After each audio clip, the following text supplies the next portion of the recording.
ओम शांति।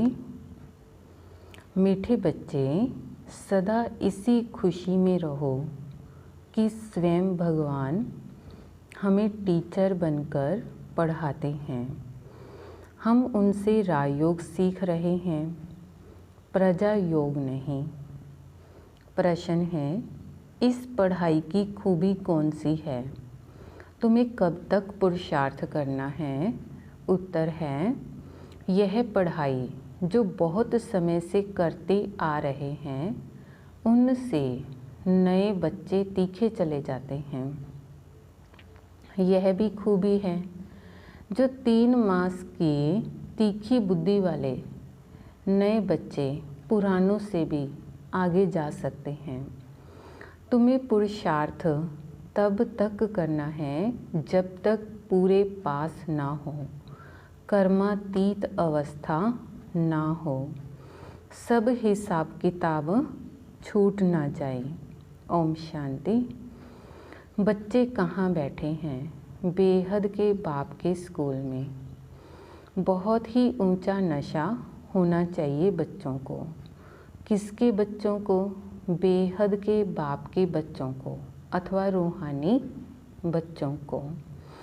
बाप रूहों को ही पढ़ाते हैं, गुजराती व मराठी को नहीं पढ़ाते हैं। वह तो नाम रूप हो गया। बाप पढ़ाते ही हैं रूहों को। तो तुम बच्चे भी समझते हो, हमारा बेहद का बाप वही है जिसको भगवान कहते हैं। भगवानुवाच भी है जरूर, परंतु भगवान किसको कहा जाता है यह समझते नहीं हैं। कहते भी हैं शिव परमात्माए नमे। परमात्मा तो एक ही है, वह है ऊंच से ऊंच निराकार। तुमको कृष्ण भगवान नहीं पढ़ाते, न पढ़ाया था। तुम जानते हो, हम आत्माओं को बाबा हमको पढ़ा रहे हैं। भगवान तो निराकार ही ठहरा। शिव के मंदिर में जाते हैं, उनकी पूजा भी करते हैं, तो ज़रूर कोई चीज़ है नाम रूप से न्यारी। कोई चीज़ थोड़ा ही होती है, यह भी तुम अब समझते हो। सारी दुनिया में कोई भी नहीं जानते हैं, तुम भी अभी जानने लग पड़े हो। बहुत समय से जानते आए हो, ऐसे भी नहीं बहुत समय से आने वालों से नए तीखे नहीं जा सकते हैं। यह भी खूबी है, 3 मास के नए बच्चे भी बहुत तीखे हो सकते हैं। कहते हैं बाबा, इस आत्मा की बुद्धि बहुत तीखी है। नए जब सुनते हैं तो बड़े गदगद होते हैं। है तो सब गॉडली स्टूडेंट। निराकार बाप ज्ञान का सागर पढ़ा रहे हैं।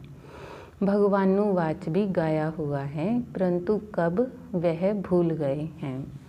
अभी तुम बच्चे जानते हो, ऐसे भी कोई होते हैं जिनका बाप टीचर होता है, परंतु वह सिर्फ एक ही सब्जेक्ट पढ़ाएंगे। दूसरी सब्जेक्ट के लिए दूसरा टीचर पढ़ाएंगे। यहाँ तो बाप सब बच्चों का टीचर है। यह वंडरफुल बात है।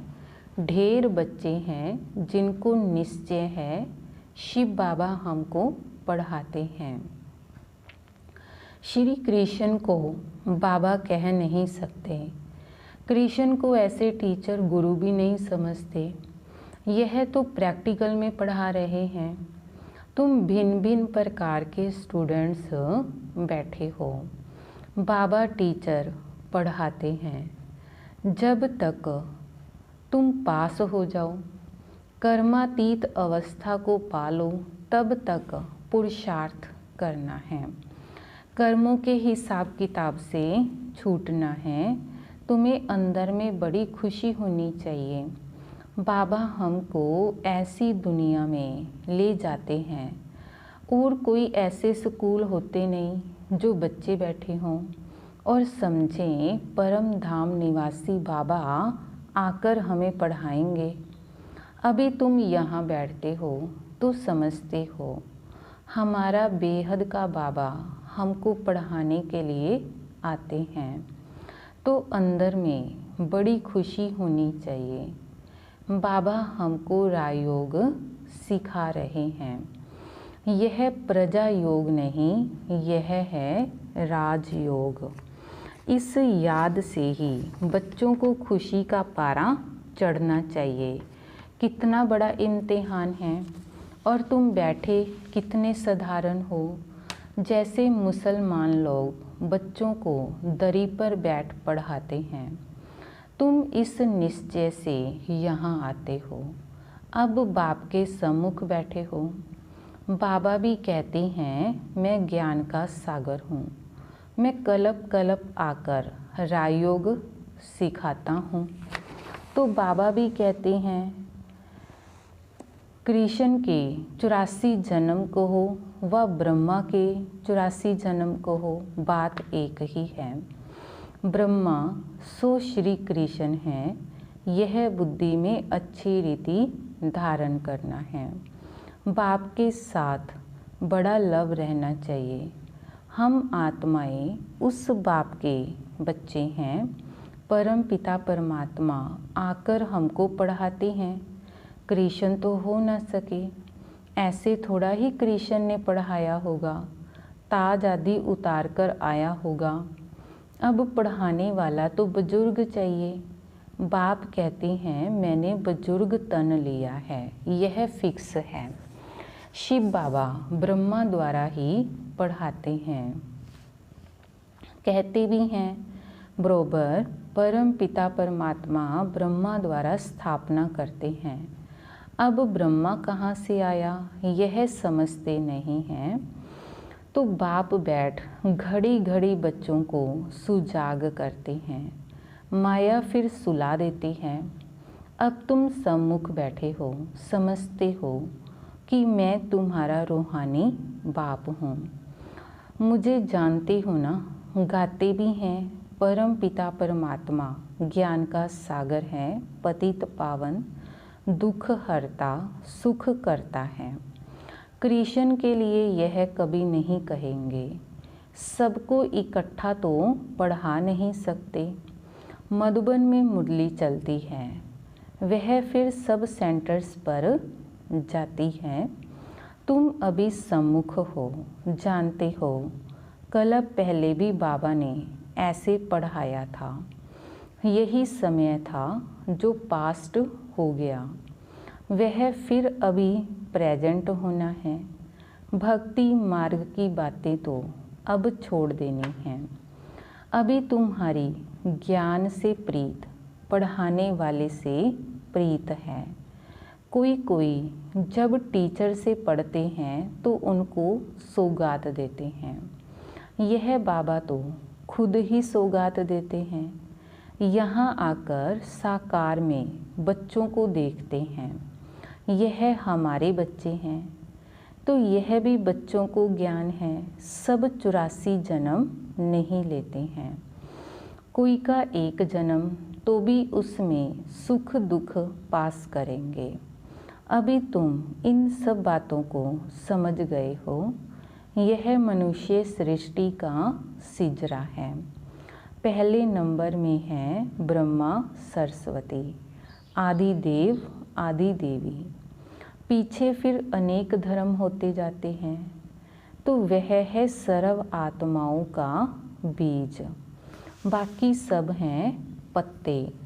प्रजापिता ब्रह्मा सबका बाप है। इस समय प्रजापिता हाजिर है। यह बैठ शूद्र से कन्वर्ट कर ब्राह्मण बनाते हैं। ऐसे कोई कर ना सके, तो बाप ही तुमको शूद्र से ब्राह्मण बनाए फिर देवता बनाने के लिए पढ़ा रहे हैं। तो यह है ही सहज राजयोग की पढ़ाई। राजा जनक ने भी सेकंड में जीवन मुक्ति को पाया, अर्थात स्वर्गवासी बन गया। मनुष्य गाते तो रहते हैं परंतु फिर समझा नहीं सकते। अब बाप कहते हैं बच्चे देही अभिमानी बनो, तुम अशरीरी आए थे, फिर शरीर लेकर पाठ बजाया, बरोबर 84 जन्म लिए हैं। बाप जो ट्रुथ है वह सत्य ही बताएंगे। राजधानी हुई ना, राजधानी एक थोड़ा ही सीखे, राजयोग एक थोड़ा ही सीखेंगे। तुम सब अभी कांटों से फूल बन रहे हो। कांटा और फूल किसको कहते हैं यह भी तुम अब समझ रहे हो। तो यह है ही छी कांटों की दुनिया। हम 84 जन्मों का चक्कर लगाए नरकवासी हुए हैं, फिर से वर्ल्ड की हिस्ट्री ज्योग्राफी रिपीट करेंगे। हम फिर से ज़रूर स्वर्गवासी बनेंगे। कल्प कल्प हम बनते हैं, तो घड़ी घड़ी यह याद करना है और नॉलेज समझानी है। यह लक्ष्मी नारायण सूर्यवंशी थे। क्राइस्ट आया, उनके पहले बहुत थोड़े थे, राजधानी नहीं थी। अब बाप आकर सतयुगी राजधानी स्थापन करते हैं। स्थापना होती ही है संगम पर। अभी तुम्हारी बुद्धि में है कि यह है सच्चा सच्चा कुंभ का मेला। आत्माएं अनेक हैं, परमात्मा एक है। परमात्मा बाप बच्चों के पास आते हैं पावन बनाने। तो इसको ही संगम युग का कुंभ का मेला कहा जाता है। अभी तुमको ज्ञान का तीसरा नेत्र मिला है, तो बाप आकर स्वर्गवासी बनाते हैं। फिर नरक पुरानी दुनिया का विनाश जरूर होना चाहिए। कल्प कल्प विनाश होता ही है। नई सो पुरानी, पुरानी सो नई होती है। यह तो जरूर होगा। नई को स्वर्ग, पुरानी को नरक कहा जाता है। अभी तो कितनी मनुष्यों की वृद्धि होती जाती है। अनाज नहीं मिलता है तो समझते हैं हम बहुत अनाज पैदा करेंगे, परंतु बच्चे कितने पैदा होते रहते हैं, अनाज कहाँ से लाएंगे। अभी तुम बच्चों को यह खातरी है कि यह सारी पुरानी दुनिया ख़त्म होनी है। मनुष्यों को यह ज्ञान अच्छा भी लगता है, परंतु बुद्धि में कुछ भी बैठता नहीं है। तुम्हारी बुद्धि में है नरक के बाद स्वर्ग आएगा। सतयुग के देवी देवता होकर गए हैं, तो यह लक्ष्मी नारायण स्वर्ग के मालिक थे। चित्तर हैं सतयुग में है आदि सनातन देवी देवता धर्म। तो अभी अपने को देवता धर्म के कहलाते नहीं हैं, उसके बदले हिंदू कह देते हैं। बच्चे अच्छी तरह से जानते हैं कि हम यह बन रहे हैं। बाबा हमको पढ़ा रहे हैं इन आर्गन्स के द्वारा। बाबा कहते हैं नहीं तो मैं तुमको पढ़ाऊं कैसे। आत्माओं को ही पढ़ाते हैं, क्योंकि आत्मा में ही खाद पड़ती है। अभी तुमको सच्चा सोना बनना है। गोल्डन एज से सिल्वर एज में आए, अर्थात चांदी की खाद पड़ने से तुम चंद्रवंशी बन जाते हो। सतयुग में गोल्डन एज में थे, वही फिर नीचे उतरते हैं, फिर वृद्धि भी हो जाती है। अभी तुम्हारी बुद्धि में है हम गोल्डन, सिल्वर, कॉपर, आयरन में 84 का चक्कर लगाकर आए हैं। अनेक बार यह पाठ बजाया है। इस पाठ से कोई भी छूट नहीं सकता है। वो कहते हैं हमको मोक्ष चाहिए, लेकिन वास्तव में तंग तो तुमको होना चाहिए। 84 का चक्कर तो तुमने लगाया है। मनुष्य तो समझते हैं आना और जाना होता ही रहता है, इनसे क्यों ना हम छूटें, परंतु यह तो हो ना सके। गुरु लोग भी कह देते हैं तुम मोक्ष को पाएंगे, ब्रह्म को याद करो तो तुम ब्रह्म में लीन हो जाएंगे। अनेक मतांतर भारत में ही हैं और कोई खंड में इतने नहीं हैं, ढेर के ढेर मत है, एक ना मिले दूसरे से। रिद्धि सिद्धि भी बहुत सीखते हैं, कोई केसर निकालते कोई क्या, इसमें मनुष्य बहुत खुश होते हैं। यह तो है स्पिरिचुअल नॉलेज। तुम जानते हो स्पिरिचुअल फादर है हम आत्माओं का बाप। तो रूहानी बाप रूहों से बात करते हैं, सत्यनारायण की कथा आकर सुनाते हैं व अमर कथा सुनाते हैं, जिससे अमर लोक का मालिक बनाते हैं, नर से नारायण बनाते हैं। फिर कोड़ी मिसल बन पड़ते हैं। अभी तुमको हीरे जैसा अनमोल जन्म मिला है, फिर कोड़ियों पिछाड़ी क्यों गवाते हो। यह दुनिया ही बाकी कितने वर्ष होगी, कितने लड़ाई झगड़े होते रहते हैं, सब खत्म हो जाएंगे। मौत सामने खड़ा है, फिर इतने लाख करोड़ कौन बैठ खाएंगे। क्यों नहीं इनको सफल करना चाहिए। यह रूहानी कॉलेज खोलने से मनुष्य एवर हेल्दी वेल्दी हैप्पी बन जाते हैं। सो भी यह कंबाइंड है, हॉस्पिटल और यूनिवर्सिटी। हेल्थ वेल्थ हैप्पीनेस तो है ही, बरोबर योग से आयु भी बड़ी मिलती है। कितने तुम हेल्दी बनते हो, फिर कारून का खजाना भी मिलता है। अल्लाह अव्वल दीन का नाटक दिखाते हैं ना। तुम जानते हो अल्लाह जो आदि सनातन देवी देवता धर्म स्थापन करते हैं, उसमें बहुत सुख है, नाम ही है स्वर्ग। तुम शांति धाम के रहवासी थे, फिर तुम पहले पहले सुख धाम में आए, फिर 84 जन्म लेते नीचे गिरते आए हो। तो कलप कलप हम तुम बच्चों को ऐसे बैठ समझाते हैं। तुम अपने जन्मों को नहीं जानते हो, मैं तुमको बताता हूँ। तुमने 84 जन्म लिए हैं, यह चोला पतित है, आत्मा भी तमो प्रधान हो गई है। बाबा राइट कहते हैं। बाबा कभी रोंग कहेंगे नहीं, वह है ही ट्रुथ। सतयुग है ही वाइसलेस वर्ल्ड, राइटियस दुनिया। फिर रावण अनराइटियस बनाते हैं, तो यह है ही झूठ खंड। गाते भी हैं झूठी माया झूठी काया, झूठा सब संसार। कौन सा संसार, यह सारा पुराना संसार झूठा है। सतयुग में सच्चा संसार था, दुनिया एक ही है, दो दुनिया नहीं है। नई दुनिया से फिर पुरानी होती है। नए मकान पुराने मकान में फ़र्क तो होता है ना। नया बनकर तैयार होता है तो समझते हैं नए में बैठेंगे। तो यहाँ भी बच्चों के लिए नया मकान बनाते हैं। बहुत बच्चे होते जाएंगे, तुम बच्चों को तो बहुत खुशी होनी चाहिए। बाप कहते हैं मुझ ज्ञान सागर के बच्चे सब काम चिता पर बैठ बेचारे एकदम जल गए हैं। अब फिर उनको ज्ञान चिता पर बिठाते हैं। ज्ञान चिता पर बिठाए स्वर्ग का मालिक बनाते हैं। काम चिता पर बैठने से बिल्कुल ही काले बन गए हैं।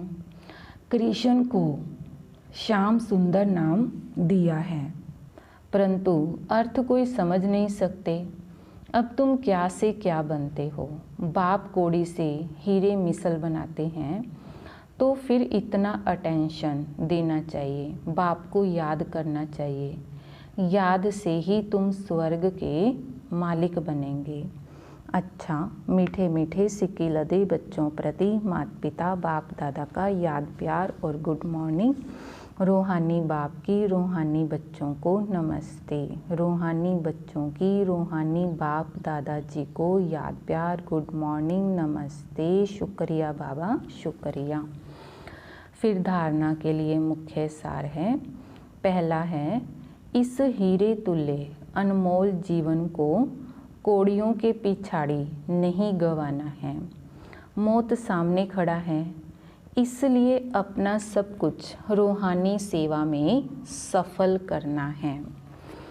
दूसरा है पढ़ाई और पढ़ाने वाले से सच्ची प्रीत रखनी है। भगवान हमको पढ़ाने आते हैं, इस खुशी में रहना है। वरदान है अधिकारीपन की स्मृति द्वारा सर्व शक्तियों का अनुभव करने वाले प्राप्ति स्वरूप भव। अधिकारीपन की स्मृति द्वारा सर्व शक्तियों का अनुभव करने वाले प्राप्ति स्वरूप भव। यदि बुद्धि का संबंध सदा एक बाप से लगा हुआ रहे तो सर्व शक्तियों का वर्षा अधिकार के रूप में प्राप्त होता है। जो अधिकारी समझकर हर कर्म करते हैं उन्हें कहने व संकल्प में भी मांगने की आवश्यकता नहीं रहती। यह अधिकारीपन की स्मृति ही सर्व शक्तियों के प्राप्ति का अनुभव कराती है। तो नशा रहे कि सर्व शक्तियाँ हमारा जन्म सिद्ध अधिकार हैं। अधिकारी बन करके चलो तो अधीनता समाप्त हो जाएगी।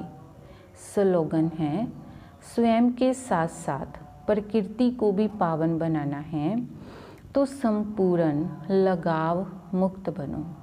स्वयं के साथ साथ प्रकृति को भी पावन बनाना है तो संपूर्ण लगाव मुक्त बनो। ओम शांति।